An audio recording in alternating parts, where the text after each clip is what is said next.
Чолпонбай Чилебердиев атындагы номер 2 жалпы билим берүү инновациялык мектебинин математика мугалими Камчыбекова Майрам Көлбек Болиевна. Сабактын темасы китеп жан дүйнөнүн азыгы.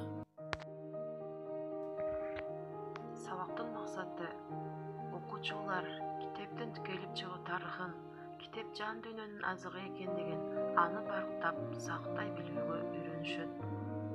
Китеп бул маалыматты сактоонун муундан муунга өндүрүмдүү өткөрүп берүүнүн бир формасы болуп эсептелет. Адам китеп окуу менен дүйнө таанымы кеңейет. Бирок техниканын өнүгүшү, жашообузга интернеттин кириши менен китеп окуган адамдардын саны азайып бараткандай. Алгачкы китеп биздин заманга чейинки 1-кылымда пайда болгон. Бакта тактайчаларды жасап, анын бетине мом коюшкан. Мом жумшак кезинде текшеленип, катыгандан кийин анын бетине курч металл таякча менен жазышкан.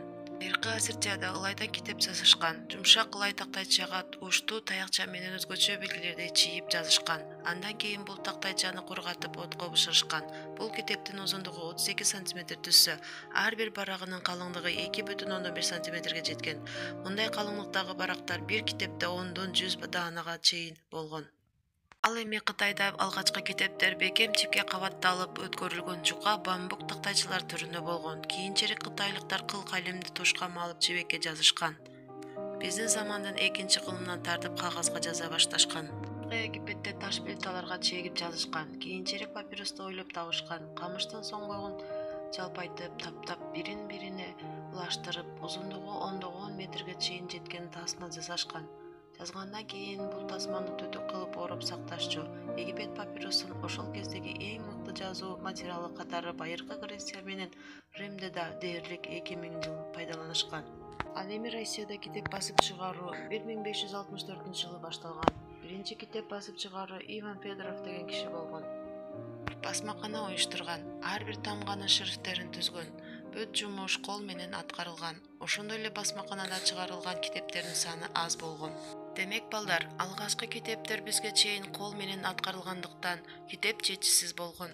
Азыр силер китептин түрлөрүн окуп жатасыңар. Китеп окуу үчүн бардык шарттар түзүлгөн. Кандайдыр бир маалыматтарды таппай калсак, компьютерлерден, электрондук китептерден таап окуп алсак болот. Андыктан китепти барктай, сактай билүү керек. Анткени аны бизден кийинки муундар да пайдаланышат.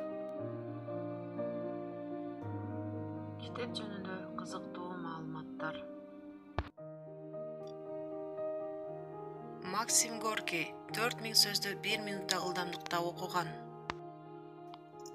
Ал эми Сталин күнүнө эң аз дегенде 4000 барак китеп окуучу экен.